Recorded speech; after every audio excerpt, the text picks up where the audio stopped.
सरकार, छोटे सरकार आए हैं।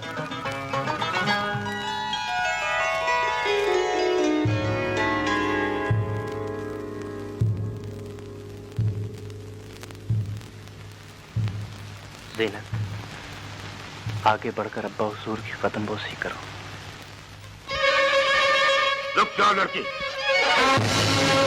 अब्बा हुजूर, ये तो हम शौकत से बाद में पूछेंगे कि इसने हमारी इजाजत के बगैर तुम्हें इज्जत के काबिल क्यों समझा। तुम्हें कदम बोसी की इजाजत देने से पहले हम ये जानना चाहते हैं कि तुम किस खानदान से हो। आपकी बहू का ताल्लुक उस खानदान से है जिसका नाम इंसानियत है। इंसानियत कोई खानदान नहीं। हम पूछते हैं इसके वालिद कहाँ के रईस हैं। हमें बताया जाए कि इसके पीछे जाहो हशमत क्यों नहीं। हमें इस पर किसी काफिले से बिछड़ी लड़की का गुमान क्यों होता। अब्बा हुजूर, इसके वालिद एक गरीब मजदूर थे, बीमार होकर अल्लाह को प्यारे हो गए। ये बेसहारा थी और तुमने इसे सहारा दे दिया। इंसानियत का यही तकाजा था। शौकत, तुम्हारे आबा अजदाद भी इंसान थे, लेकिन उन्होंने कभी इस खानदान के खून ने अपने से कमतर खून को शामिल करने का तसव्वुर भी नहीं किया था। शराफत और जाहो जलाल की तमीज तुम्हें विरसे में मिली थी। हमने तुम्हें डॉक्टर बनाया था। डॉक्टर होकर तुमने नवाब खानदान में इस गंदे खून को शामिल करने की गलती क्यों की। बर्तरी और कमतरी का तसव्वुर तो मुझे इन ऐवानों से मिला, और इंसानियत का एहसास इस चार दीवारी से निकल कर हुआ। गुस्ताखी माफ अब्बा हुजूर, आप जिस खानदान की बात करते हैं उसका जिस्म खोखला हो चुका है, और एक खोखले जिस्म को कब और कैसा खून देना चाहिए एक डॉक्टर बेहतर समझता है, एक नवाब नहीं। शौकत, ये लड़की इस घर में कनीज बनकर दाखिल हो सकती है, इज्जत बनकर नहीं। अब्बा हुजूर, ये लड़की इस घर में इज्जत बनकर आई है, कनीज बनकर नहीं। हमसे रिश्ता कायम रखना चाहते हो तो हम तुम्हें हुक्म देते हैं, इस लड़की से तमाम नाते तोड़ लो। अब्बा, इंसान का जाहो जलाल से रिश्ता टूट सकता है, मगर इंसान का इंसानियत से नाता नहीं टूट सकता। खुदा हाफिज़। तुमने एक अदना लड़की की खातिर बाप की शफ़क़त को ठुकरा दिया। इससे पहले कि हम तुम पर इस घर की इनायात के दरवाजे हमेशा हमेशा के लिए बंद कर दें, एक बार फिर सोच लो। छोटे सरकार, इस नमकखार ने जिन हाथों से आपका बचपन खिलाया, वही हाथ जोड़कर अर्ज करता हूँ, यहाँ से ना जाइए। फसलो, हमें तुम्हारे जज्बात का एहसास है फसलो, लेकिन इंसानियत की तस्लील भी गवारा नहीं। हम जा तो रहे, लेकिन यकीन करो फसलो, यकीन करो, तुम्हारी यादों के चिराग हमारे दिल में सदा जलते रहेंगे। हम चलो जी, उन्हें रोक लीजिए सरकार। तुमने देखा फजलू, शौकत हमारे जाहो जलाल का मजाक उड़ाकर चला गया। बेटा किसका, कैसे चुपता। मैंने बेगम साहिबा के इस दुनिया से उठ जाने के बाद शौकत मियाँ को माँ बनकर पाला। वो चले जाइए, मुझसे बर्दाश्त न होगा। उन्हें रोक लीजिए सरकार। नहीं फजलू, वो गुस्ताख है, और इस जुर्म में हम अपने खानदान के वकार पर ऐसे कई बेटे कुर्बान कर सकते हैं। गुस्ताखी माफ हुजूर, ये लफ्ज़ बाप का दिल नहीं, एक नवाब की जुबान कह रही है। लेकिन याद रखिए, एक दिन इन आलीशान ऐवानों में आपको अपना दम घुटता हुआ महसूस होगा। आप हर शय में शौकत मियाँ की कमी पाएंगे। तब आपको एहसास होगा कि नवाब आसिफ अली कितनी बड़ी गलती कर बैठे हैं। खामोश फजलू, आप आसिफ अली कभी कोई गलती नहीं कर सकते।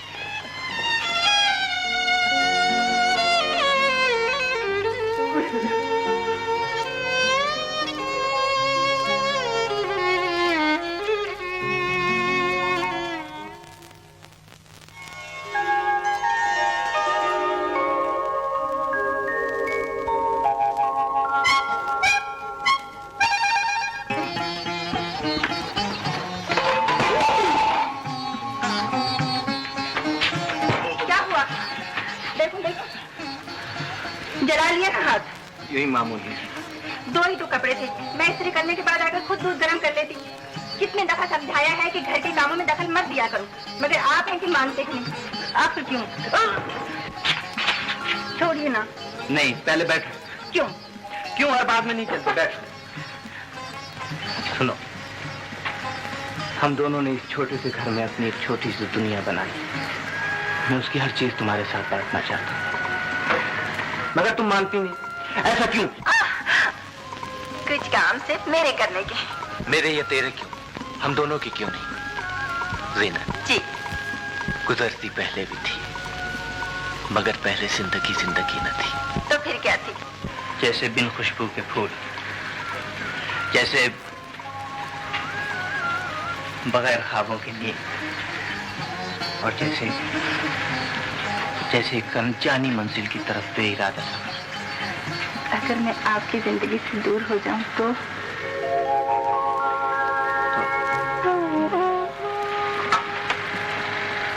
तो मैं जिंदगी से दूर हो जाऊं। खुदा के लिए ऐसी बातें ना कीजिए, और चाहिए हॉस्पिटल जाने की तैयारी कीजिए।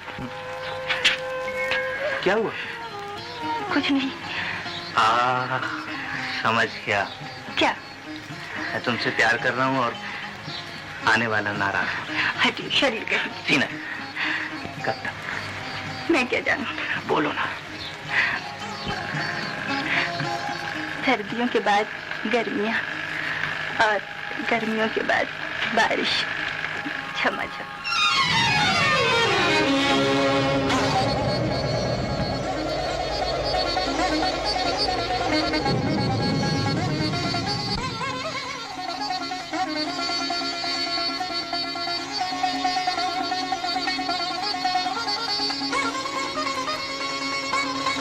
सुनिए, ये सब आप क्या कर रहे हैं? आने वाले बच्चे के लिए घर सजा रहा हूं। छोड़िए, लोग क्या कहेंगे? अरे लोग तो बहुत कुछ कहते हैं, करना वही चाहिए जो दिल कहता है। बाहर कौन है?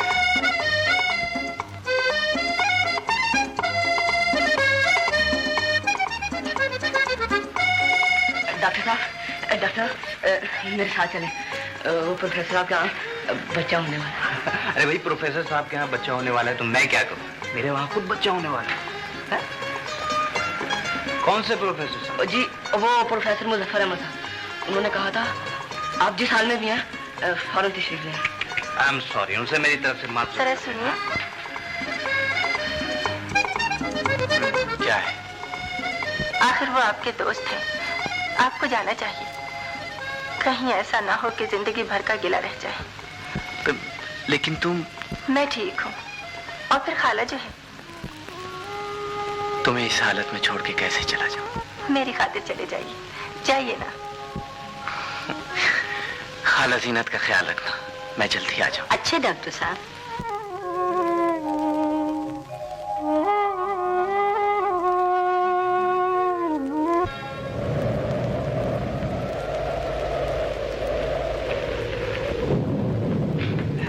खुदा का शुक्र है शौकत, तुम आ गए।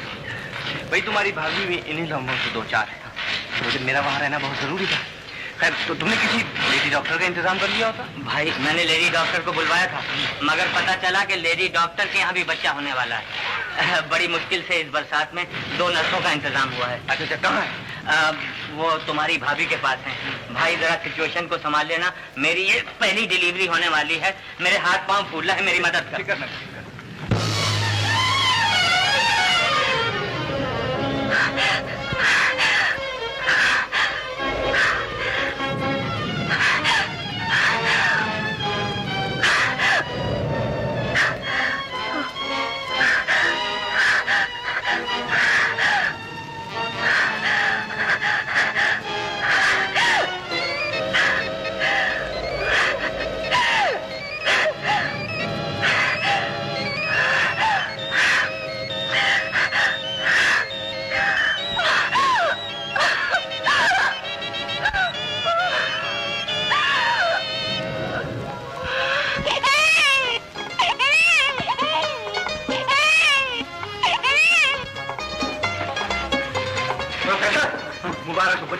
बच्ची भी? अल्लाह तेरा शुक्र है। अंजुम कैसी है? अच्छा भाई, कांग्रेचुलेशन। अच्छा भाई, अब बात सुनो। मेरा दिल कहता है तुम्हारे यहाँ लड़का पैदा होगा। अगर लड़का पैदा हो तो उस बदमाश की शादी इस घर में होगी। मैं जीनत को ये खबर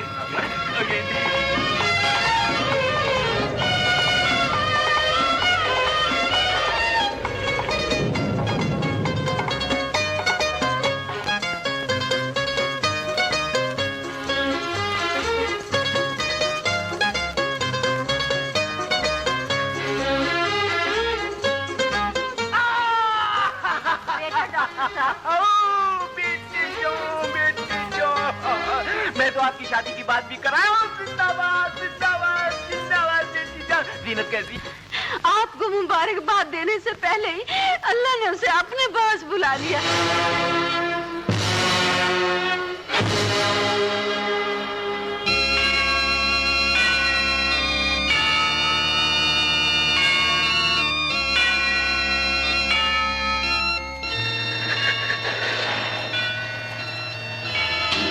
मैं तो तेरे बेटे के फेरे की बात करके आया था जीनत।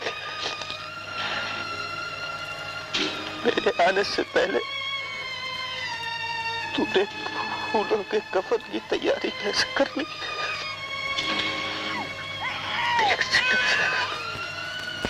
देख तेरा मुन्ना रोका, इसे चुप करा। मैं इसे माँ का प्यार कहां से ला कर दूंगा?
अरे खुद तो मरना चाहते हो, इस मासूम का तो ख्याल किया होता।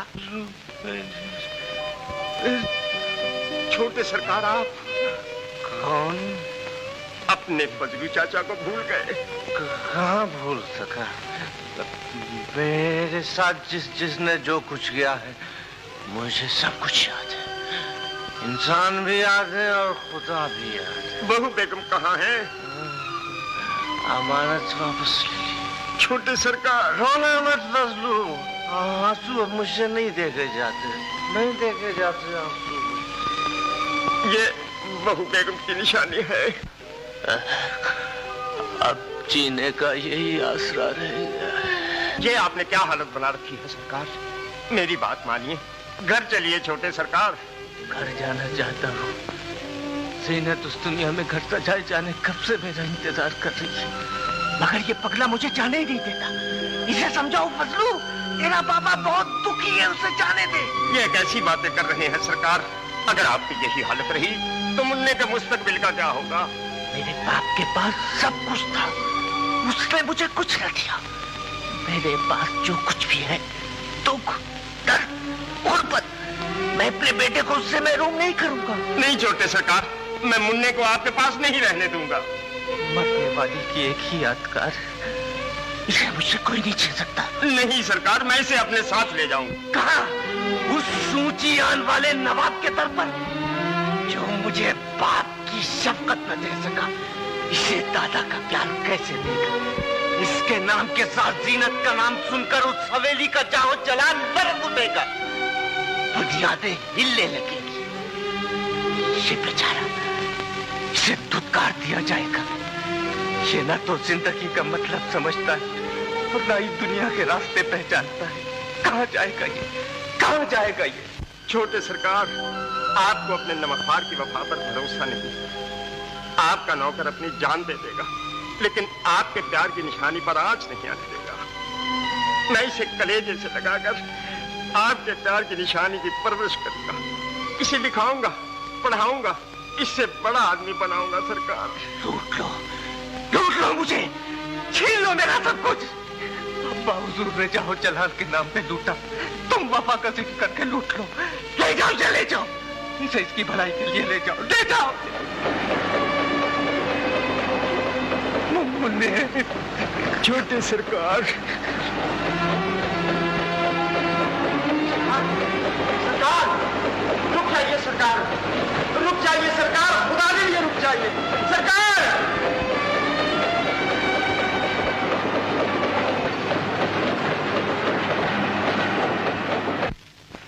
फजलू, ये किसका बच्चा है? इंसान का सरकार। वो तो हम भी देख रहे हैं। हम पूछते हैं ये बच्चा किसका है? काश मैं कह सकता। लीजिए बड़े सरकार, छोटे सरकार की निशानी ले आया हूँ, इसे गले लगा लीजिए। ओ, दूर हटा इसे, दूर हटा। और ये बता, इसे लाया कहाँ से? रास्ते में पड़ा मिला था। इस सूने घर में आपको छोटे सरकार की याद सताती है ना, इसलिए आपका दिल बहलाने के लिए खिलौना ले आया। बेवकूफ, न जाने किसके गुनाहों की गठरी उठा लाया। सरकार, गौर से देखा जाए तो चेहरे खानदानों का पता देते। मेरी बूढ़ी आंखों से इस मासूम बच्चे का चेहरा देखिए। ये किसी के गुनाहों की गठरी नहीं, यकीनन किसी बड़े खानदान का चश्मो चराग है सरकार। तेरी तो अक्ल मारी गई है। अरे मूर्ख, कहीं बड़े खानदानों के चश्मो चराग रास्ते में फेंके जाते हैं? ये तो मालिक की मंशा है, वो चाहे तो धूल में फूल खिला दे। बहस मत कर और इस गंदगी के ढेर को जहां से लाया वहीं फेंका। हजूर, इसे शफकत भरी नजरों से देखना आप अपने वकार की तौहीन समझते हैं, तो आपका नौकर इसकी परवरिश करेगा। नहीं नहीं, अगर ये यहाँ रहा तो हमारी नजरों के सामने जरूर आएगा और हम इसका नापाक वजूद बर्दाश्त नहीं कर सकते। ले जाए इसे जहां से लाया फेंका। तो फिर मुझे भी इजाजत दीजिए, मैं भी इसके साथ जाऊंगा। जा, तू भी चला जा। शुक्रिया सरकार, मेरी जिंदगी भर की खिदमत का यही सिला था। फजलू, वो आखिर जिद्दी है ना, जो चाहेगा वही करेगा। जा अंदर जा। आपने तो कहा था। बहस मत कर। और ये मुन्ना, इसे भी अपने साथ रख ले। इसकी चंद लम्हों की चाहत में डूबकर तू हमें छोड़कर जाने के लिए तैयार हो गया। जिससे बात करते हैं वो हमें छोड़कर जाने के लिए तैयार हो जाता है। तुम सब मिलकर हमारी आन को तोड़ना चाहते हो, लेकिन हम नहीं टूटेंगे, हम नहीं टूटेंगे। ले मुन्ने, दादा जान के घर में जगह तो मिल गई मेरे बेटे। अब उनके दिल में घर करना तुम्हारा काम है।